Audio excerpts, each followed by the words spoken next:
Hola amigos, amigas, bienvenidos a Tecnosfera.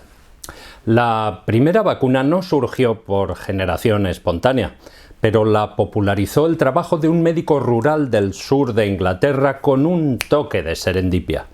Edward Jenner prestó atención a la sabiduría popular que insistía en que las personas que se dedicaban al ordeño de vacas, en su gran mayoría mujeres, no contraían la viruela. Jenner comprobó que aquellas mujeres estaban realmente protegidas por la viruela vacuna, una variedad benigna de la enfermedad, y se atrevió a demostrarlo científicamente, dando lugar a la primera vacuna en la historia de la humanidad.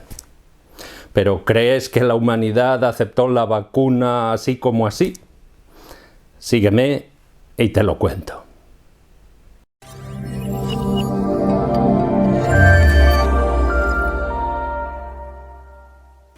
Efectivamente, la vacuna de la viruela, antes de ser ampliamente aceptada y extendida por todo el mundo, iba a encontrarse con enormes reticencias y fuerte oposición de una parte de la sociedad, incluso inicialmente de algunos médicos.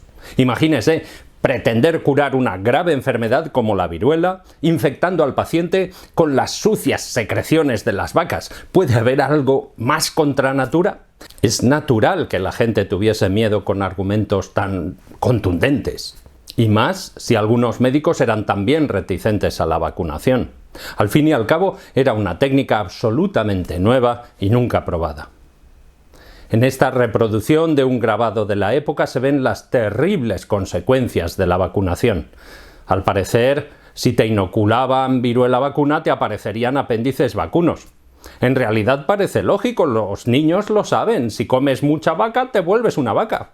Y si a finales del siglo XVIII nadie temía que le insertaran un chip con la vacuna, era obviamente porque aún no se habían inventado los chips, porque el cerebro humano no ha cambiado nada desde entonces. Vivimos tiempos convulsos, en realidad como siempre en nuestra historia de especie egocéntrica. Quizá no tan convulsos como en siglos anteriores, pero en todo caso los tiempos más convulsos que nos ha tocado vivir a nosotros. Son tiempos agitados, con cambios constantes, tiempos con grandes incertidumbres que hacen que la gente se enganche a la primera certidumbre, por falsa que sea, que pase por su Facebook.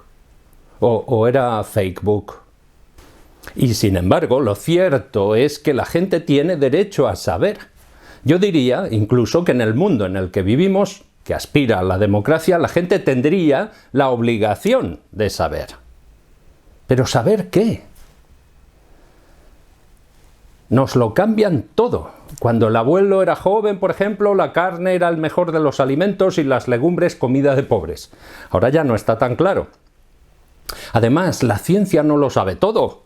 Hubo un tiempo en que la talidomida era un medicamento seguro que se recetaba a mujeres embarazadas y luego resultó que causaba terribles malformaciones en los bebés. ¿Por qué tenemos que creer ahora lo que nos diga la ciencia? Pues es cierto que la ciencia no lo sabe todo, pero aprende con rapidez. Es una alumna aventajada, una gran estudiante, de hecho la mejor que tenemos en casa. Porque la ciencia no es conocimiento inamovible, es conocimiento acumulado pero revisable. Y se revisa a través del mismo método con el que se crea, el método científico. ¿Cómo podríamos definir el método científico? Bueno, es un modesto pero eficiente método que empieza con la observación y el análisis sistemático, sigue con la experimentación y el escrutinio de hipótesis y llega a conclusiones y resultados generalmente humildes, pero sobre todo reproducibles, que nos permiten entender las relaciones entre causa y efecto. Así, capa sobre capa de conocimiento científico, siglo tras siglo, nuestra especie ha ido acumulando un acervo cultural y tecnológico que guarda en bibliotecas, físicas o virtuales. Y esas sí que son diferentes, y muy diferentes de las del pasado. Un estudiante de primero de carrera de 2020 sabe mucho, pero mucho más que el más sabio de los doctores del siglo XVIII. No porque tenga un mejor cerebro, obviamente, sino porque tiene mejores bibliotecas. Y seguimos con nuestro aprendizaje colectivo cada día que pasa. Eso sí, como somos humanos, lo hacemos con algún que otro paso atrás. Paso atrás como el que dimos, por ejemplo, al aceptar de buena fe la publicación en 1998 de un artículo de un tal Andrew Wakefield en la prestigiosa revista The Lancet.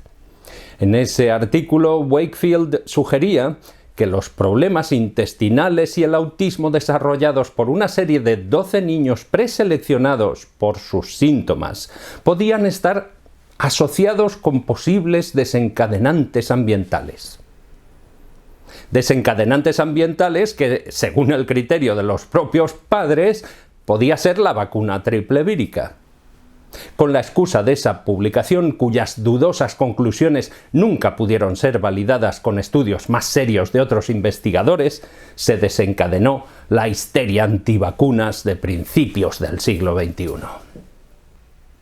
Y lo cierto es que en 2010, 12 años después de aquella publicación, y tras una larga investigación que demostró que Wakefield había recibido fondos de un grupo de abogados, de padres, en litigio contra las farmacéuticas fabricantes de las vacunas, el Consejo Médico General del Reino Unido determinó que Wakefield había sido deshonesto e irresponsable y lo privó de su derecho a la práctica médica.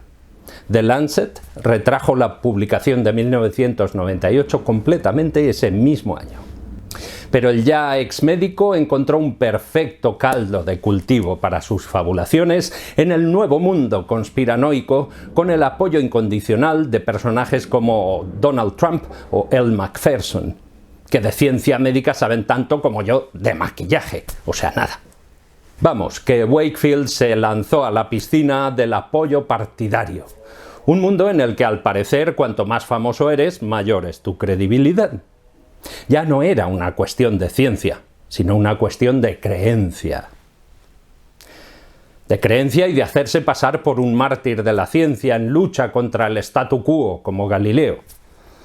Por cierto, el de Galileo fue un caso real en el que la verdad científica sí fue combatida por el poder establecido. Pero finalmente fue el consenso científico el que la hizo prevalecer.